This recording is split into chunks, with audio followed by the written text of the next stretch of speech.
issues for discussion. I can tell you afterwards that from last meetup that we had in Tel Aviv, at least I had a big benefit, which I'll tell you later, so I think it's useful to go to those meetups. And let's start with introductions.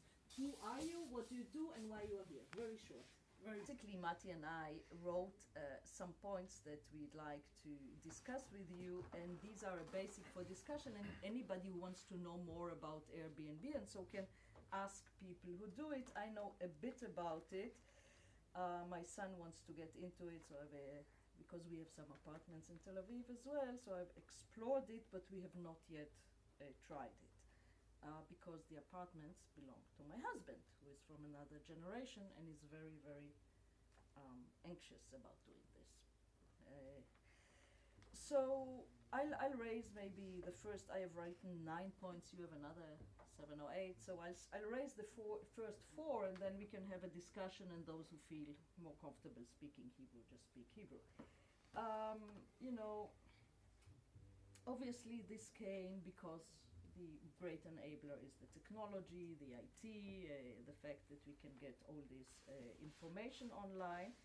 And obviously with the new thinking, at least a third of us are still the X generation, the people who were born maybe 25% after the Second World War, and we were about, getting a career, making money, establishing ourselves in life and so on.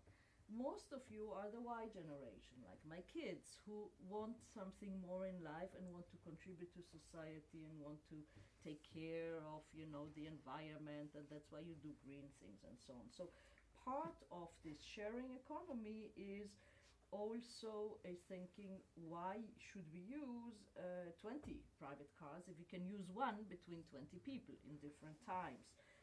Will minimize air pollution, it will have less traffic jams. If you use bikes instead of it, you can actually, like they did in Tel Aviv, improve your health and so on.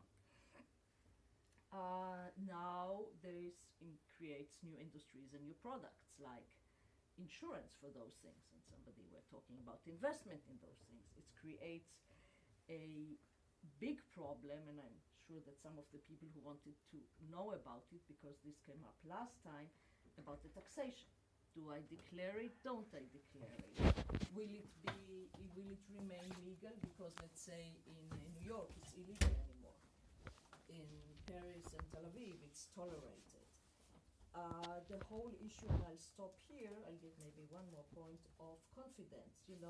The reason my husband doesn't want to rent the apartment, he's afraid. The apartments are fully furnished and so on. What will happen if somebody will walk out with my, microwave?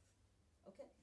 Paradoxically, for your generation, the internet creates some kind of trust. You rate people, you treat them with a confidence. Like when I was in London, the hotels were so exorbitant, and I'll finish here, that I found also a furnished apartment, and this woman just gave me the key. And I really could have walked away with all, the things that were in the apartment without paying and so on. And there is a basic trust that wasn't there before, and this brings us back to the interaction with the regulators. How do you regulate these things and so on? I would stop here. I think I gave you enough homer lemachshava, was material for thought, and anybody who wants to intervene and ask a question and say his or her view. Yeah. So I wanted to ask, because of my startup company, insurance, of course, it's a major issue. So I understand that most of the startup companies most of the sharing economy companies start with coverage instead of insurance. What do you mean by coverage? Coverage meaning money from your bank account. It's money from the own startup company. Yeah. Or for specific damages. Oh, so even for damages, yeah. Or, another way is to ask, that's once my son has taken over some of the rentals of my husband for short term, what he's doing, he has a new strategy. My husband rented it to students, to Israelis, on a long-term base and got 12 checks. Some of them bounced, but most was okay. My son started advertising in Yad Shtaim and Craigslist, and he's getting almost exclusively foreigners and tourists. And what he's doing, he's taking 25% of the rent. In this case, it's the rent, but as a deposit, and then he goes, very and checks. Oh, there is a grain of, dust in here, and this really forces the people to keep things well because he holds their money, and he says it works very well. I think he has not told me of any major incident he has had. Let's just sorry. Just I was gonna say that in the case of a sharing economy, I think it's a bit different. Yeah. Because I am only like the agent, let's say. So if something happens there, I am the one. Give us an example, because I'm not sure I understand. So maybe others don't because understand. I'm talking about stuff like boxes, for example, full of maybe winter clothes. Oh, you're talking about your storage. Yeah, exactly. Okay. So for example, in my case, let's say he would need to store some boxes in his unused space. Yes. So of course, eventually we will maybe have or facilitate the way to have a whole list of things that you have inside, and if you're lying, like all this kind of stuff that prevents you to just lie and say, okay, I had a diamond in the box and now it's not there. How do I prove it? Right? I have illegal stuff then. But you can You can have, not safe materials, weapons, but you can nerve gas, limit, whatever. Yeah. You can limit the goods that can be left there to a certain. Yeah, so we suggest like not to store it up to like 10. I would say that I would talk to get to like guests and hosts and get from them like what are the limitations. You need to speak with more people that this is their concern, this is their need. They would tell you how to mitigate it. I mean, When it you is go for insurance, you will have someone to evaluate the value Exactly. of your goods. Same here. You could say, okay, the person who is depositing his goods should declare the value of his stuff, And also declare that there's no weapons. Nothing hazardous. He will need to pay for insurance. stuff if he wishes. And What that happens they are today? personally liable If you for wanna, everything like, that happens. If I'm renting a storage in the States, So do I get normally- insured? Yeah, normally depends which company, but Yeah. normally now the storage companies, they are real estate companies, and they offer climate control, insurance, fire alarms. For the same amount, for the same flat No, rate? it depends on the. But Okay, both, so you're- both sides Yeah. need insurance. Because something may happen to the house. If it's Exactly. something, so both. So exactly, it's an issue of the. It's a flammable Yeah, but contract. you should take it away from your startup, get a third party Right. to actually do the insurance, and Yep. then you're just. Should be a broker. So for the moment to partner with an insurance company, it's very expensive. So No, when they'll be normally. happy because they'll get money. So I'm not sure Yeah. if you go to like banks has like fintech, so I'm sure there are a lot of insurance companies that have like accelerators and So that stuff. was a and bit like my maybe they'll question. be happy to Yeah. to We can collaborate. check in Yeah, and Boston there's that's- commerce. Yeah. Yeah, there is insurance companies involved in the collaborative economy, peers or like big organizations for sharing economy in the U.S. But insurance is still a big issue. So mostly companies start with the coverage because insurance are not. How do you actually evaluate the risk? It's very difficult for I think insurance that after companies. you speak with 10, 20 like users, Yeah. you'll understand what the goods that are being stored. Maybe it's not that valuable. It's just that they can't take it with them. Sure, I agree with So- you, but what if, what if? It's always the what if, and what if they store drugs or they store Right. weapons, which of course we forbid in our website, but what if? So we're going to be sued and we need to be protected. No, so you need to have a declaration. You need Yeah. both good lawyers and very good binding Yeah. contract, and they are personally liable. But definitely you need the insurance coverage. Yeah. Now insurance companies, I serve on the board of one, are normally very, very traditional. They are not coming up with new products. But you have the model of all the other self-storage, wherever you go into the US. So see, people store things en masse. Yeah, so you should see how it works there and then emulate it in a way. I'm sorry that I'm we expanding here. go to the next issue, but I Yeah. think that's Sure, okay. you Yeah, wanted but- to say something, yeah, Yeah, just I wanted to also say, sorry, what's your name? Rebecca. Rebecca. If the people that store the stuff actually have to pay for the insurance. They will claim a proper value on the stuff they store we offer because that, so, that's a good idea. and it was the same the same point I wanted to say that Airbnb has insurance from Lloyd's that they actually give you insurance up to $1 million or something, and then your husband should be okay with that because. And I asked It's for the Christoph, microwave. this should guy, be. Good enough, yeah. this guy from Germany, if he had any problems, and he said, he's doing it for 3 years, and except for 2 Brazilian girls who use the phone, I don't know who has a physical phone in their apartment anymore, and left him, That's what we're doing, remember? Okay, and left him with an €800 bill. There was no other problem. But once you supply Wi-Fi and a code, and everybody can use their, I have a potential customer from London who runs 11 apartments in London. He's one of the biggest in London. And once he rented his place, one of his places, and the place got completely ruined by people. And it wasn't even through Airbnb; it was through Flipkey or something. And he couldn't claim it. He told me, we spoke, and he told me it was my responsibility. I knew that they were trouble, and I took them. I took what the do you responsibility. mean I knew that they were trouble? I knew that they were trouble. There was something fishy about them. They were very young. They came to party. They came only for Okay, and I learned my lesson, and I changed my policy after that. But I didn't even try to sue anyone, to claim for for anything. I took the hit. I learned my lesson. Again, yes. 11 apartments. 11 apartments and only one case with all those rentals. Yeah, that's what he told me. And No, but he really got a hit. Yeah, it was one for all the time that he rents the places. Yeah, really ruined the place.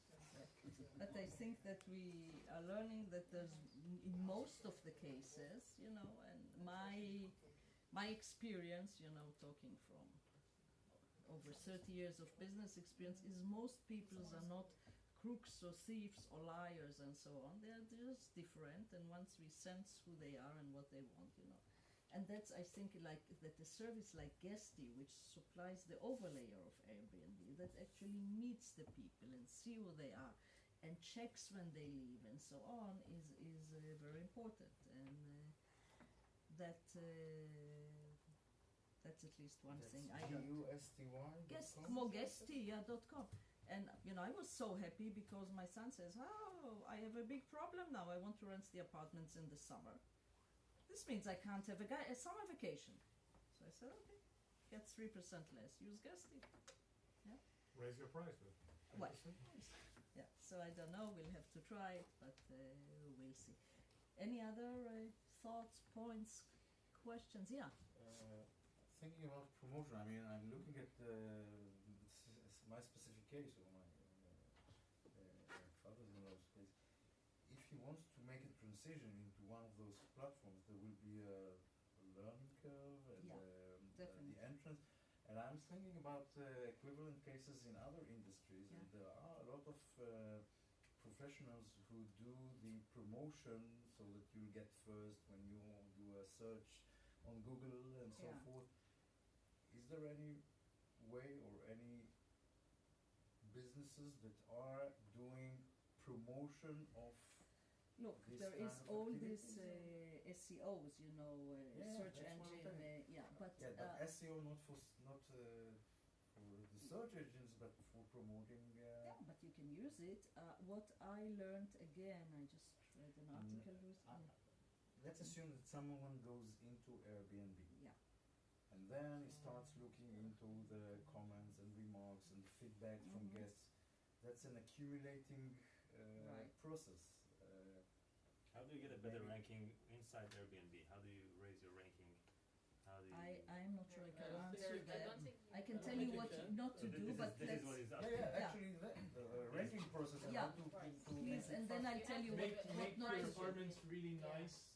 Be really nice to people.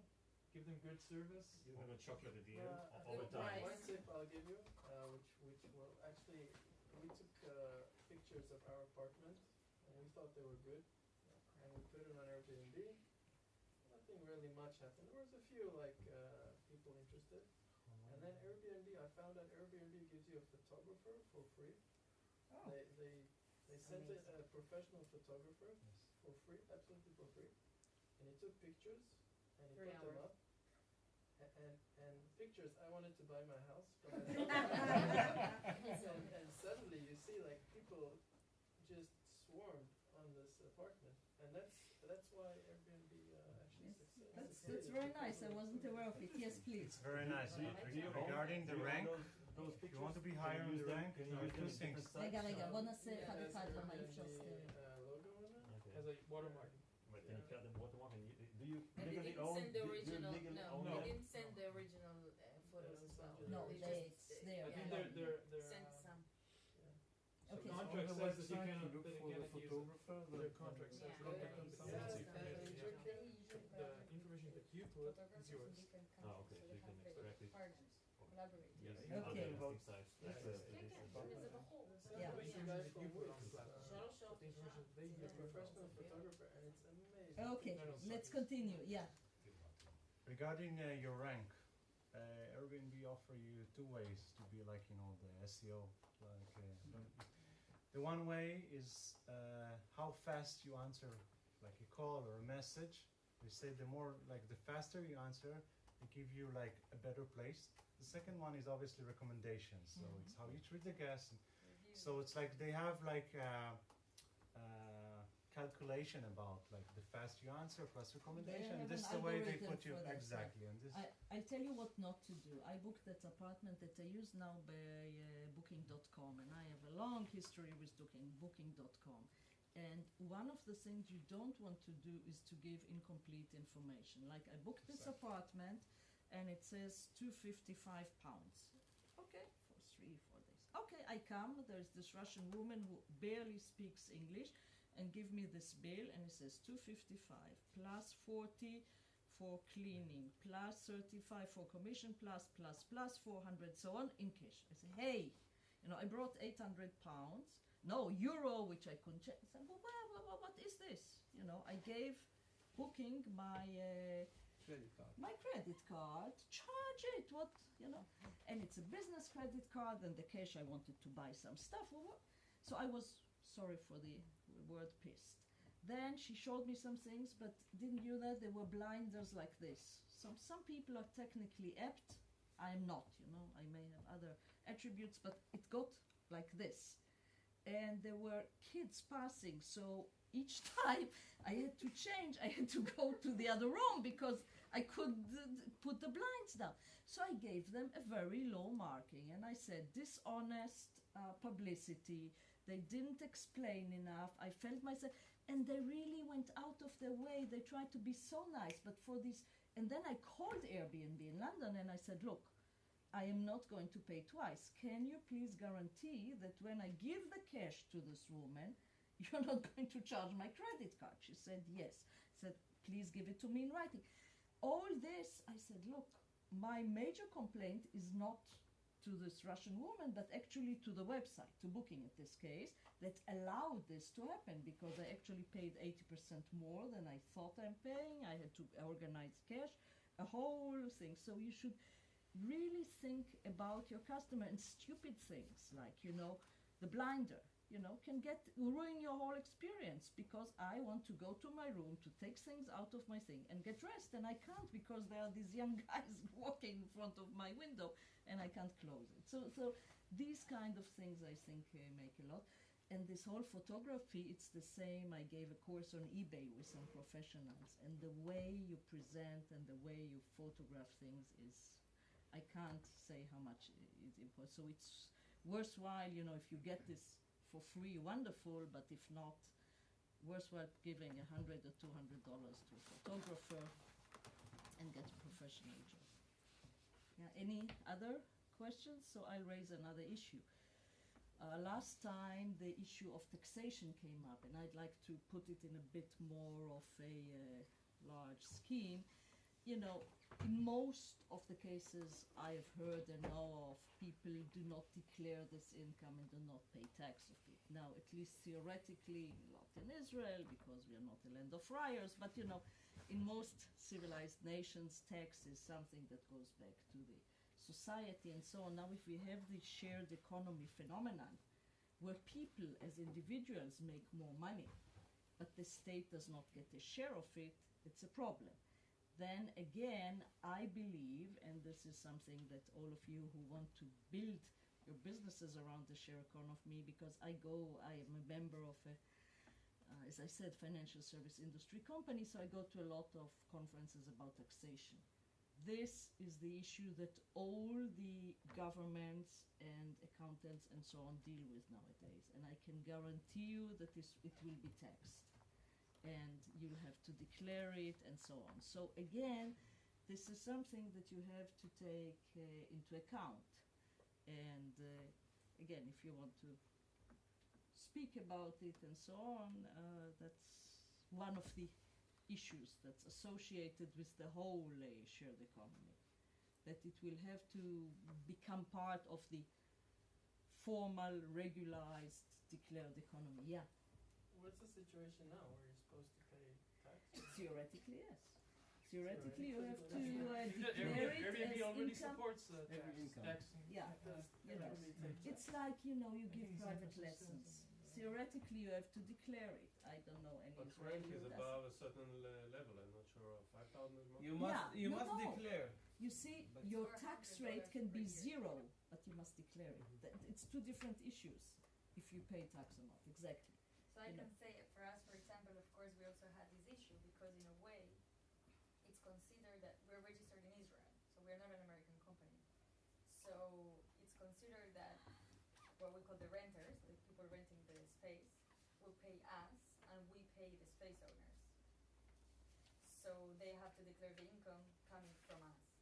So we need to provide them this specific form so they can fill in to declare their taxes. It needs to be legal.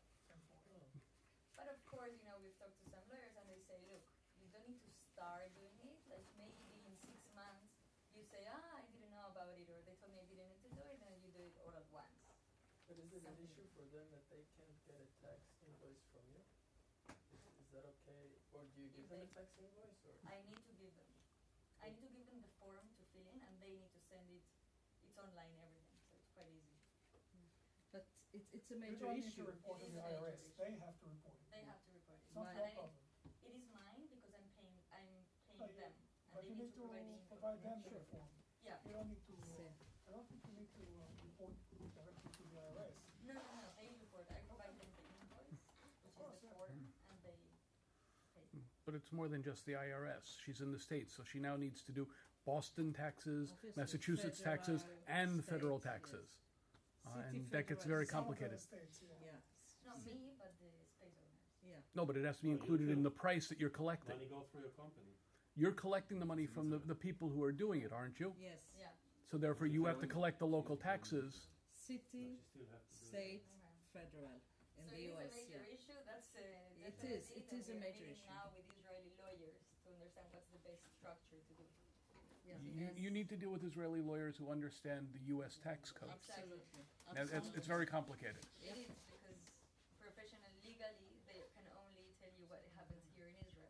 And they connect Oh with no, it. there no. are many. There are a lot of US Israelis who companies. are certified accountants and able to do that in the States. Yeah. So that's Galadona and all these. Yeah. So that's what we're But doing. if you Yeah. No, there are a bunch of them that are smaller. Israeli company, You if don't it's need not a gonna form. operate in Israel. If we don't operate, well, first of all, because we are registered in Israel, and this is what we have. You should register it in Delaware. You'll need to register a US entity also. In Delaware, yeah. So That's that's where you what pay they are the lowest consulted tax. you should, when you do that, you should get them to give you free service, and only once you raise. Yeah, deferred payment. Yeah, and that's how it works in Israel, by the way. Yeah. And I can tell you that it's a major issue because when I asked Victoria, my lovely landlord, who I've never met, I just met some kind of delegate of hers, for an invoice, she said, Booking should, you got it from Booking. I said, no, my dear, I just spoke to Booking. I had like 6 questions. And you are the one who's going to supply me the invoice, not for the 255, but the 430 you are charging me. But I said, look, I'm not the British tax authority, but if I don't get this invoice, I will go to the British Tax Authority, so you better come here with a printed invoice. Okay. She said she'll be there between 11 and 11:30. At 12 I called, yes, I'm on the way. I left at 2. You can probably assume that she never showed up. She did send me SMSs saying that I'll have the receipt by Sunday evening when I return to Israel. You can also guess that I never got a receipt. Okay, so these are issues that we'll have to deal with, because for me, it was a business trip. Now I am sitting with the B&B thing of 255. I have spent 430 in cash. How do I explain it? You know, it's a major issue. So these things will have to get regulated, because for me, I have a credit card for my company, and that's how most people want to go. And charge that, I get a bill, and that's the end of the story. Now, you know, and if these things don't get sorted out in an orderly way, it will create problems. Just for the fun of it, do you know